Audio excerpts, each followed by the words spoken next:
આ પ્રશ્નોત્તરી 118નો આ ત્રીજો પ્રશ્ન છે। જો કે મેં પહેલા ભૂલથી જે પાણીનો સમજાયો હોય ચોથો છે, ત્રીજો નથી।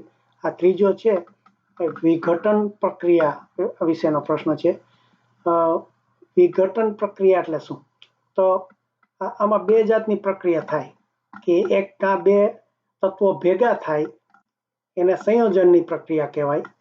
એટલે આ જે બતાવ્યું છે કે મેગ્નેશિયમમાં ઓક્સિજન ભળે ને MgO થાય એ સંયોજન થાય।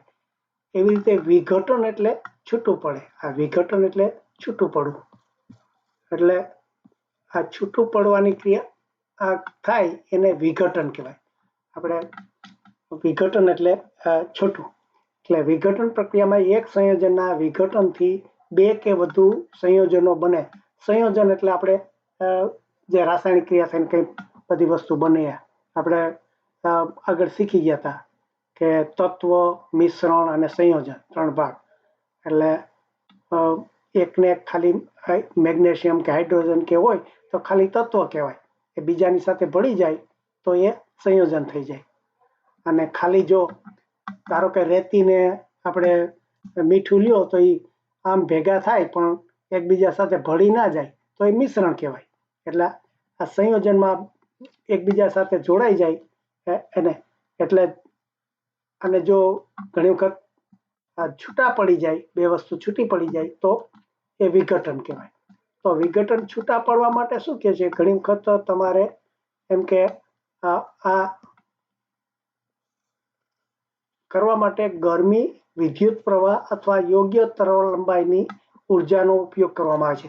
એટલે જો આપણે કંઈક શક્તિ વાપરવી પડે, એમને છૂટા ના પડે ઘણી વખત, એટલે દબાણ કરવું પડે કે જેમ આપણે પાણીનું જોયું એવી રીતે કરંટ પસાર કર્યો, અથવા તો તરંગ લંબાઈની ઉર્જા, એટલે કે આપણે ઘણી વખત બીજું લેબોરેટરીની અંદર પેલા એક્સરે પેલા પસાર કરતા હોય કે એવી રીતે ઘણી વખત બીજું તરંગ લંબાઈ, એટલે આપણે આ બધું શીખી ગયા બધા પ્રકારની ઉર્જા।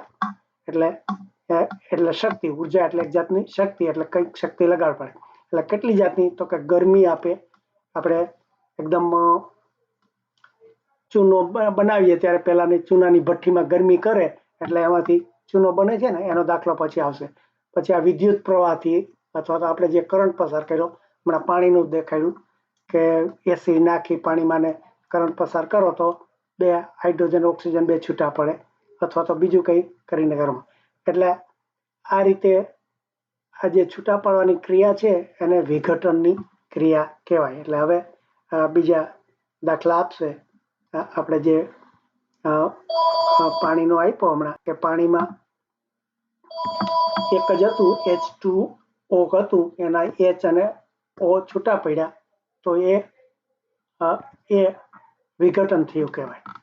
પછી જો અહીંયા બીજો દાખલો છે આ ચૂનાનો, કે આ CaCO3 આ ચૂનાનો પથ્થર છે, એને આપણે શું આપ્યું છે, ગરમી આપી છે। પેલામાં કરંટ આપ્યો હતો, અહીંયા જો આ નિશાની છે ગરમીની છે, એટલે વચ્ચે લખે કે શેનો ઉપયોગ કરવો પડ્યો। અહીંયા જો આપણે વિદ્યુત પ્રવાહ એટલે બેટરી લગાડી હતી, પાણીમાંથી હાઇડ્રોજન ઓક્સિજન છૂટા પડ્યા, એવી રીતે આ ચૂનાના પથ્થરમાંથી આ ગરમી આપી, એટલે આ જે નિશાન છે ને એ ગરમીનું છે।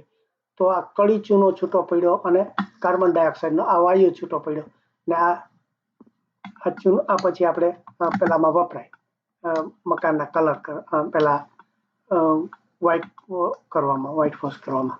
એટલે જે ગરમીથી કે વીજળીથી કે જે તમે છૂટા પાડો એને વિઘટનની પ્રક્રિયા કહેવાય।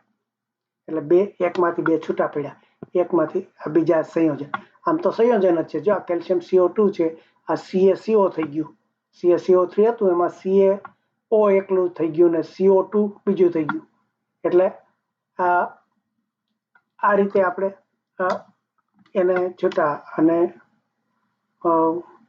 પછી આ લેડ એટલે આપણે શીશુ, એનું પણ આ મોટું છે, એટલે આ રીતે આપણે વિઘટન